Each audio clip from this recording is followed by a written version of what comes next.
Monsieur, bonjour, merci de nous rejoindre. Bon appétit si vous êtes à table. Voyons ensemble le menu de ce journal. L'action sociale du gouvernement touche les start-up. Les jeunes entrepreneurs ivoiriens disposent d'un fonds de 500 millions de francs CFA, une enveloppe budgétaire pour faire éclore des champions nationaux en aidant ces entreprises à émerger et accélérer leur croissance. De l'électricité pour tous les Ivoiriens. Une nouvelle ère s'ouvre pour Songon, Agban-Atier 1 et Koloukro, deux villages de la commune de Songon. Dans le district d'Abidjan, ils ont été raccordés au réseau électrique national sous la direction du gouverneur Begré Mambé.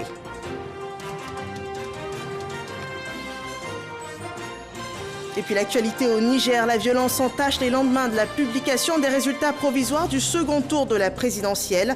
Des échauffourées ont éclaté à Niamey, la capitale, en signe de contestation des résultats par l'opposition qui revendique la victoire de Mahaman Ousmane. Bienvenue dans ce 13h. Ce journal est traduit en langue des signes. Nous l'ouvrons par cette action gouvernementale en faveur des start-up. Un fonds spécial de 500 millions de francs CFA est mis à disposition des entrepreneurs par le gouvernement. Une enveloppe budgétaire destinée à les aider à émerger et accélérer leur croissance. L'objectif, c'est de faire naître des champions nationaux. Une initiative d'accompagnement financier présentée à l'occasion du lancement officiel des activités de Côte d'Ivoire Innovation 20, un collège d'entreprises technologiques et innovantes. Des précisions sur ce sujet sont données par Cheikh Koné. Ils sont jeunes, ils débordent aussi bien d'énergie que d'idées innovantes. Mais dans leur parcours entrepreneurial, très peu de startups rencontrent le succès. La raison, le manque de financement et d'encadrement, une difficulté qui vient enfin de trouver une issue. J'instruis les services de mon département ministériel à l'effet de la mise en place d'un fonds spécial pour vos startups. Et ce fonds va s'élever dans un premier temps à 500 millions donc, de francs CFA. Donc, sur les 2 millions, j'ai bien noté qu'il y a 2,3 millions d'euros que vous cherchez à mobiliser. Donc le département donc, du ministère de la Jeunesse va mobiliser 750 000 euros comme fonds de départ. Justifiant cette dotation, Mamadou Touré a indiqué que le gouvernement est résolument engagé à faire éclore les champions nationaux. Une ambition qui cadre selon lui avec l'initiative Côte d'Ivoire Innovation 20, un collège de 20 startups technologiques réunis sous forme associative. Nous pouvons faire des choses en Côte d'Ivoire par des jeunes Ivoiriens et il faut commencer par ceux-là. Et de cette génération va naître plusieurs champions nationaux. Donc notre objectif avec le CI20 programme aujourd'hui, c'est de propulser 100 jeunes champions nationaux d'ici les prochaines 5 années. Invité spécial à cette rencontre, le ministre sénégalais en charge de l'entrepreneuriat des jeunes a partagé son expérience. Pour Papa Amadou Sarr, les startups de la zone communautaire doivent être accompagnées. Si vous regardez aujourd'hui, l'économie mondiale est dominée par les GAFA, Google, Amazon, Facebook, etc. Et aujourd'hui, la plupart de ces entreprises ont commencé petit, dans des garages, avec moins de 1 000 $. Et c'est ce que nous voulons, que le Sénégal et la Côte d'Ivoire, l'UEMOA de façon globale, accompagnent les startups et les PME à devenir les futurs champions de l'Union. Les deux ministres ivoiriens et sénégalais ont annoncé une synergie d'action pour dynamiser l'écosystème des startups. Notons que plusieurs personnalités ont pris part à ce lancement, au nombre desquelles la secrétaire d'État, Miss Belmont Dogo. Des avancées sont aussi enregistrées dans l'enseignement supérieur. L'université Jean-Laurent Guédé de Daloa renforce ses infrastructures pour l'épanouissement de ses étudiants. Un nouveau restaurant en cuisine a été ouvert au Centre régional des œuvres universitaires et un restaurant comportant 450 places où près de 4000 repas pourront être servis par jour à ses étudiants, également aux enseignants et au personnel administratif de cette université où sont formés près de 5800 étudiants. Le point de Sephora Zegui. L'université Jean-Laurent Guédé de Daloa a désormais une cuisine moderne et un restaurant capable de servir environ 4000 plats par jour. Un soulagement pour les étudiants. L'ancien restaurant n'était pas vraiment pratique. Donc on était obligé, certains étudiants étaient obligés d'aller dehors pour pouvoir manger. C'est vraiment une joie pour nous. Parce que le nouveau restaurant est vraiment accessible et l'hygiène aussi y est. Abiba Tidou Sanogo, la présidente, après avoir exprimé sa gratitude au gouvernement, fait un plaidoyer. Nous souhaitons que le programme fait par l'État sur l'extension de l'université et la construction de la présidence, de la vice-présidente et de manière très urgente et imminente de la scolarité centrale puisse se poursuivre. La construction de cette cuisine qui comporte une salle de plonge, une zone de cuisson, plusieurs zones de préparation et un stockage externe de gaz butane d'une capacité de 30 000 litres fait partie du programme d'extension de cette université, selon Adama Diawara. Pour 5 900 étudiants, je pense que l'État a fait beaucoup d'efforts et il faut reconnaître que cet ensemble cuisine et restaurant fait partie d'un vaste programme d'extension des universités de Daloa et de Korogo, entrepris par le président de la République depuis son accession au pouvoir en 2011. Tout ce que nous venons d'inaugurer aujourd'hui, c'est fait sur les fonds de l'État. Le nouveau restaurant de cette université compte 3 salles à manger de 150 places chacune, une salle de vaisselle et 6 chambres froides. Et nous revenons dans le district d'Abidjan où 2 localités ont désormais été connectées au réseau électrique national. Ce sont les villages de Songon, Agban, Atié 1 et Koloukro. La mise sous tension a été effectuée par le gouverneur Begré Mambé. Les images de la joie des populations sont rapportées par Patricia Omo. Le petit Seka, 10 ans, en classe de CM2, ne peut contenir sa joie ce matin sur la place du village. Comme les autres fils du village, il se trémousse au son de la musique pour exprimer sa joie. Son village Agban Atié 1 passe désormais des ténèbres à la lumière.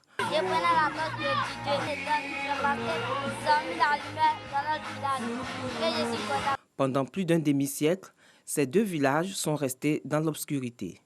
Avant, on se débrouillait avec les lampes tempêtes. En tout cas, on avait les difficultés, on était dans le noir. Vraiment, ce n'était pas facile. Nous sommes là depuis des années, plus d'un siècle ici. Et nous avons toujours, depuis nos aïeux jusqu'à maintenant, nous avons toujours lutté pour avoir de l'électricité dans notre village.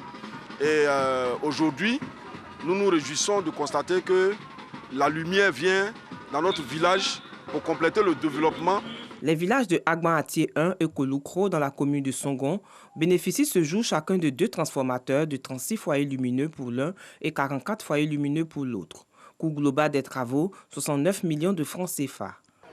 Dans la politique de développement instituée par le président de la République, nous avons identifié qu'il fallait absolument leur offrir l'électricité.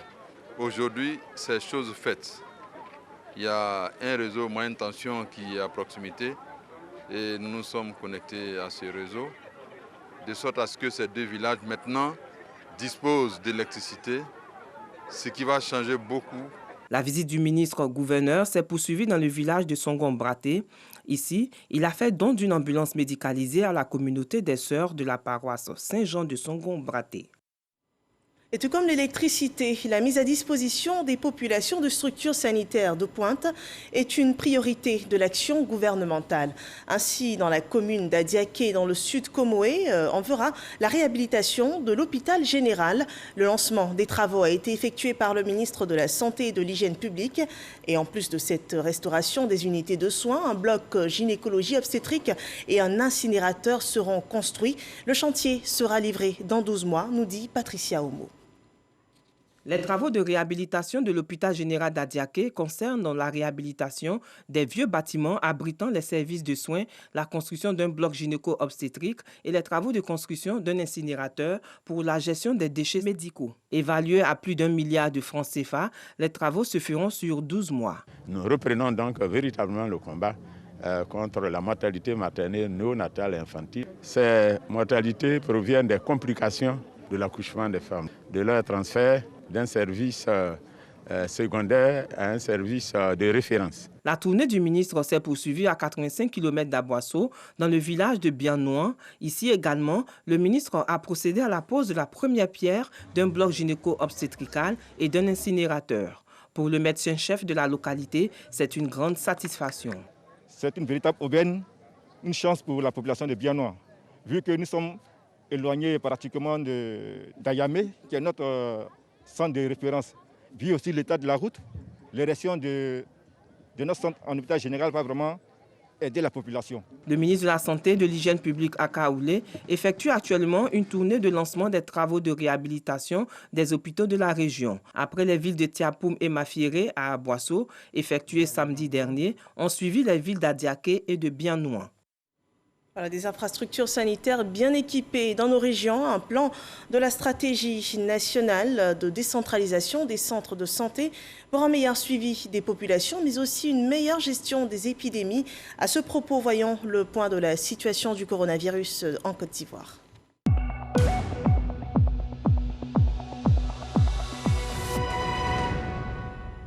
La courbe des cas Covid est ascendante. 171 nouveaux cas ont été enregistrés, 128 nouvelles guérisons et aucun cas de décès enregistré.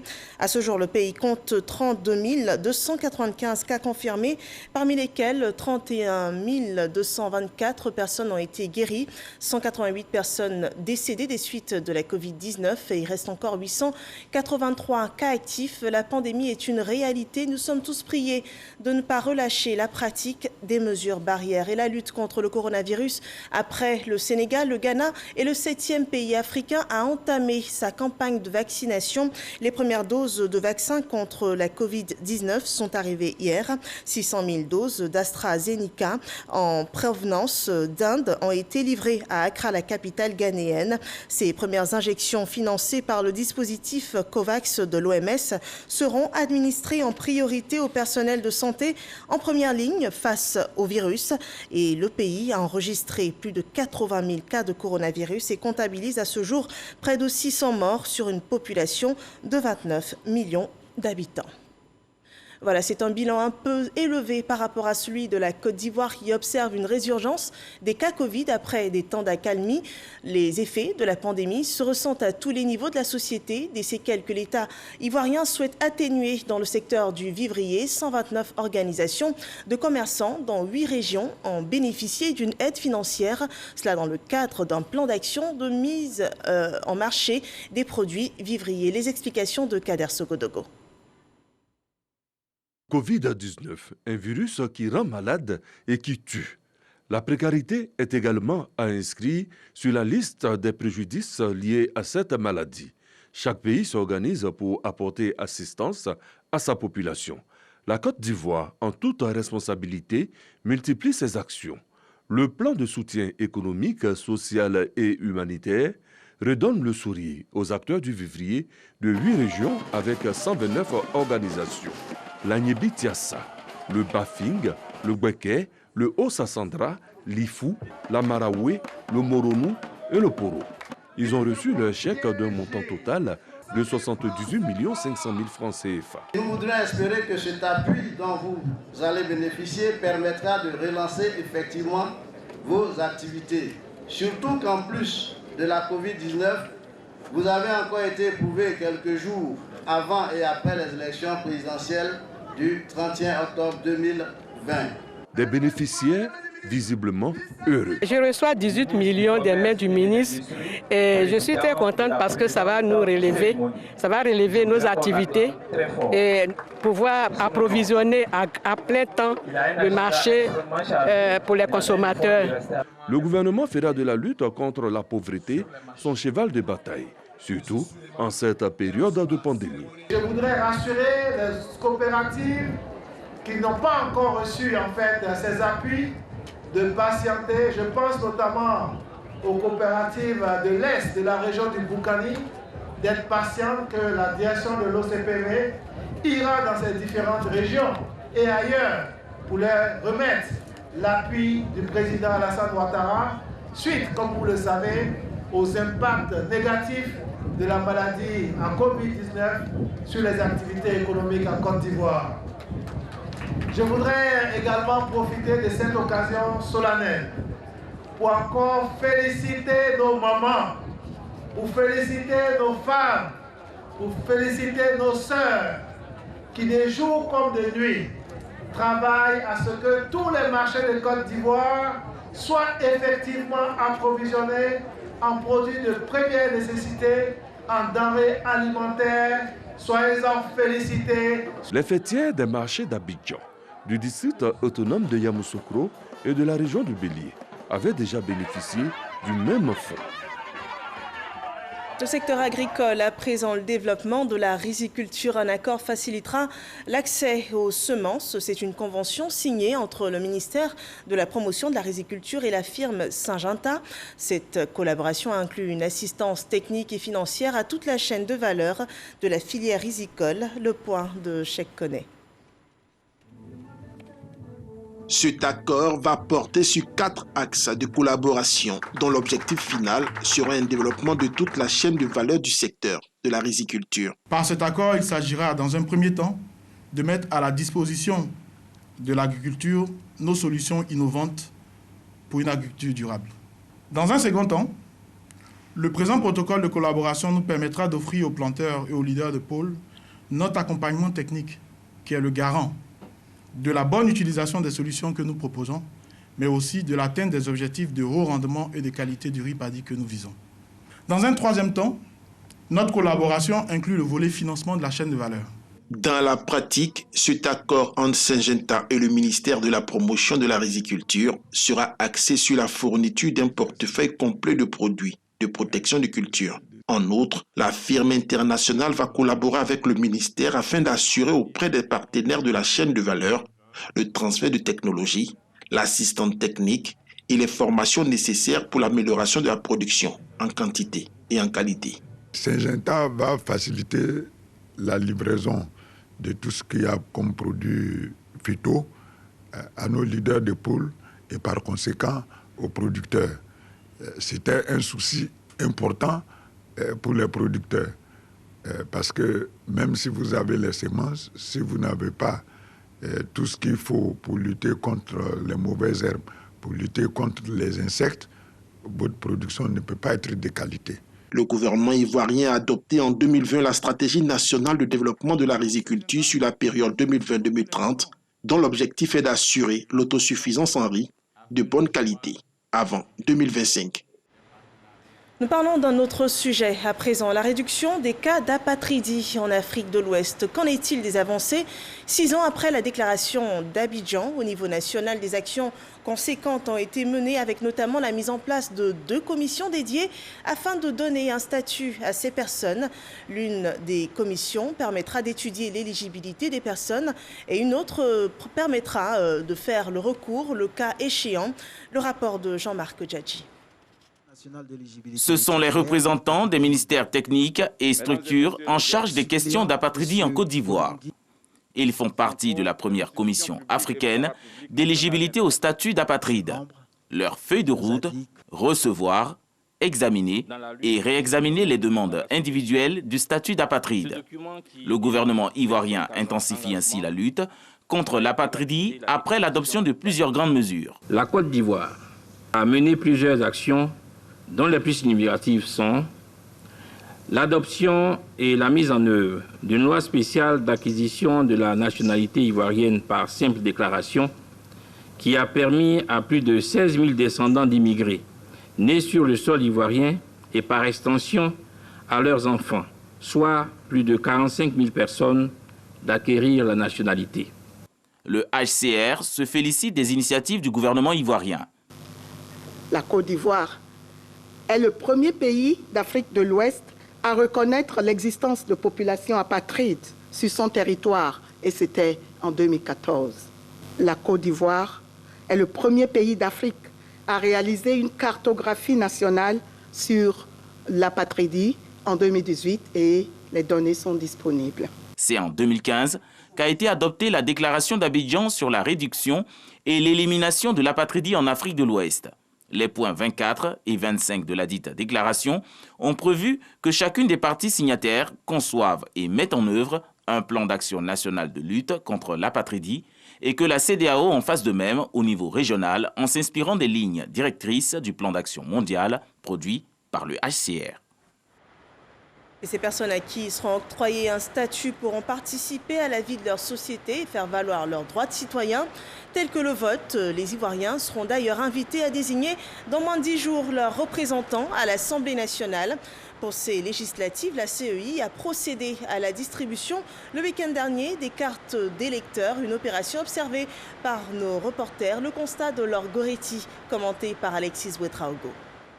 Depuis le 20 février, la commission électorale indépendante a repris la redistribution des cartes d'électeurs dans les commissions électorales locales. À Cocody, Palmeraie, il est 11h. Les agents n'ont pas encore enregistré de retrait. La distribution a commencé depuis le samedi, mais il n'y a pas d'engouement pour le moment. Voilà.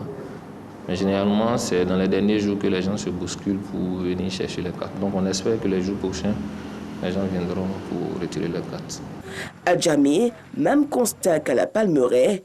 Selon un responsable, les populations ont déjà retiré leurs cartes d'électeurs. Cap sur Yopougon. Ici, l'opération enregistre une bonne mobilisation des électeurs qui disent avoir l'accord de leur parti politique.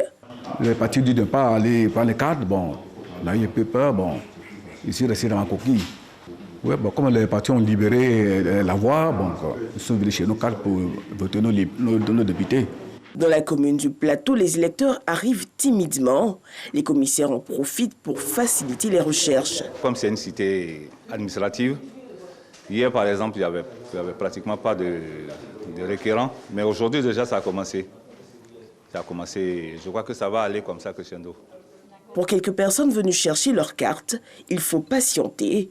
Une situation qui arrive bien souvent quand l'électeur n'a pas les informations requises. On rencontre des difficultés parce qu'il y a certains qui viennent qui ne connaissent pas les bureaux de vote. Et ça nous met à chercher dans des différents bureaux de vote, donc ça nous prend assez de temps. Les cartes sont quand même quelque peu mélangées. On est obligé de les reclasser d'abord. On n'a pas eu assez de temps. On les reclasse et puis on essaie de faire avec, quoi. Bon. Contrairement à l'élection présidentielle où les cartes étaient retirées dans les bureaux de vote, cette fois l'opération se déroule uniquement dans les commissions électorales locales. L'opération de retrait s'étendra jusqu'au 27 février prochain. Notons que le 6 mars, les électeurs pourront voter à partir de leur carte nationale d'identité ou encore retirer la carte d'électeur sur les lieux de vote. Et à quelques heures de l'ouverture de la campagne pour ces législatives 2021, la région de la Nawa est sensibilisée à la culture de la paix. Dans la localité du Grand Zatri, la population a été invitée à prôner la paix et la cohésion sociale pour éviter les crises intercommunautaires et électorales. Jean-Marc Djadji. Localité de Grand Zatri, à 38 km de Soubré, région de la Nawa. Cadres et chefs traditionnels de Bagoliwa, Gabagui et Parc Sou sont venus écouter les messages de paix et d'entente du président du conseil régional de la Nawa, Alain Donvaï. Les villages de la commune de Grand Zatri ayant subi des incidents lors de la récente élection présidentielle, les populations ont fait part de leurs inquiétudes quant au bon déroulement des futures échéances électorales. Il faut éviter que nos villages brûlent. Il faut éviter qu'il y ait des affrontements ethniques, interethniques. Il faut éviter qu'il y ait des accrochages un peu partout. Que les gens aillent voter dans la paix. Nous présentons nos excuses parce qu'à la veille des élections présidentielles, il y a eu un petit bruit à Grand Zatri. Il faut dire que ça, on a arrêté. Nous demandons à la jeunesse de rester calme.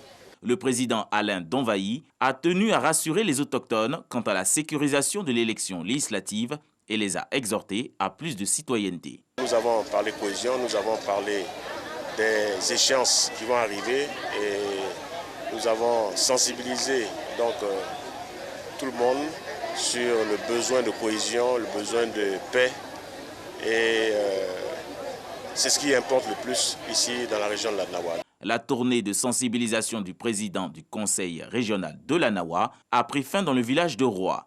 Ici, un tournoi de football pour la cohésion a été organisé. Une compétition qui a vu la participation des comédiens humoristes et des anciennes gloires de l'équipe nationale. Et à l'aube de ce scrutin législatif, l'association des femmes unies s'investit pour des élections sans violence. Leur astuce, c'est de faire adopter la cohésion sociale par les alliances interethniques. Laure Goretti et Jean-Marc Djadji. Les alliances interethniques pour sensibiliser à des élections sans violence. C'est l'option de l'Association des femmes unies de Côte d'Ivoire. Selon ces structures féminines engagées pour la paix, les valeurs prônées par la culture interethnique peuvent contribuer à la sensibilisation des élections apaisées. On a prôné la paix depuis 3 ans. Même quand la Covid-19 est apparue encore, on a travaillé. Voilà les législatives qui commencent. Les élections n'est pas synonyme de violence. Nous, les mamans, nous sommes debout encore pour accompagner ces élections. Cette cérémonie dans la commune de Port-Boué marque le début des activités. L'association compte sillonner tout le territoire avec ses membres pour appeler à un environnement paisible pendant les élections du 6 mars prochain. Nous parlons de musique. La Côte d'Ivoire accueillera la plus grande compétition des talents de la musique, The Voice Afrique francophone. La 3e saison se tiendra à Abidjan et cette édition a été lancée par le ministre Sidi Tiemoko Touré. Pour cette saison, des innovations sont annoncées, nous dit Mamadou Kouassi. À partir du 13 mars prochain, Abidjan va vibrer au rythme de la musique. La capitale économique, la Côte d'Ivoire, va abriter la suite de la 3e saison de The Voice Afrique francophone. Un concours musical délocalisé désormais à Abidjan à cause du coronavirus qui frappe lourdement l'Afrique du Sud, qui a déjà abrité les 2 dernières saisons. Au lancement de cette suite de la saison 3 à Abidjan, la promotrice de l'événement donne les autres raisons qui ont motivé le choix d'Abidjan, mais aussi elle fait cas des innovations. En Côte d'Ivoire, on a l'opportunité, à quelques mètres de nous, d'avoir un pléthore de talents. Ça veut dire que, comme j'ai dit, on souhaite que The Voice devienne une réelle plateforme d'expression artistique et culturelle de tous les talents d'Afrique. Ce n'est pas juste la chanson, mais que ce soit aussi une plateforme pour les stylistes, une plateforme pour les décorateurs, une plateforme pour les directeurs artistiques, une plateforme pour des groupes de danse. Donc en fait, en étant en Côte d'Ivoire, The Voice pourra réellement accueillir la multitude de talents africains. Au cours du panel qui a marqué ce lancement, le ministre de la Communication des médias et les autres intervenants ont salué l'arrivée de The Voice Afrique francophone en Côte d'Ivoire. Sidi Tiemoko Touré annonce l'appui du gouvernement à ce projet qui vient repositionner la culture ivoirienne sur l'échiquier international. Et pour nous, nous espérons que cette expérience qui est exceptionnelle, qui est unique en Afrique, soit et demeure très longtemps pour l'Afrique, mais surtout en Côte d'Ivoire. Donc c'est autant d'opportunités d'expression des talents, c'est autant d'opportunités pour mettre en lumière nos richesses culturelles et nous sommes très émus et très honorés. Pour la fin de la saison 3, Abidjan verra les étapes du récapitulatif, des demi-finales et de la finale prévues respectivement les 13, 20 et 27 mars prochains. Des étapes qui seront diffusées en direct sur les antennes de la RTI, partenaire technique de cet événement. The Voice Afrique francophone est un concours musical de promotion des jeunes talents. Et tout comme The Voice, des talents ivoiriens de l'humour sont promus par le groupe RTI. Ils se produisent sur la scène de Bonjour. La caravane de ce programme dans les régions a marqué un arrêt à Guiglo. La bonne humeur était au rendez-vous, selon ce compte-rendu de Parga se reconnaît.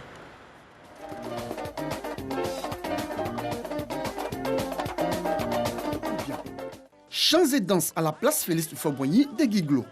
Ne vous méprenez pas. Nous ne sommes ni à un concert, ni à un spectacle d'artistes musiciens de la région, mais bien à Bonjour Tour 2021, émission humoristique à succès de la RTI. En fonction du cri, on peut savoir combien quelqu'un a fait le bac. Ce qu'on fait 4 fois. Et dès qu'on dit le nom, on ne peut plus écouter les résultats des autres. Dès qu'on dit son nom, il faut le voir. Ouais, le maudit là, ah, c'est moi, il n'y a pas l'homme. Ouais, va maudire encore. Ça lui fait mal, il était en terminale à bac plus 4. Madame la ministre a dit vous avez tout. Et c'est pour ça que le directeur général de la RTI, M. Fosseni Dambélé, vous dit merci. Et surtout, il est prêt pour accompagner le développement qui se fait dans le Cavali. Voir ces humoristes sur scène à Guiglo, un véritable soulagement pour le public qui ne cache pas son allégresse. Est-ce qu'on peut applaudir pour grimper?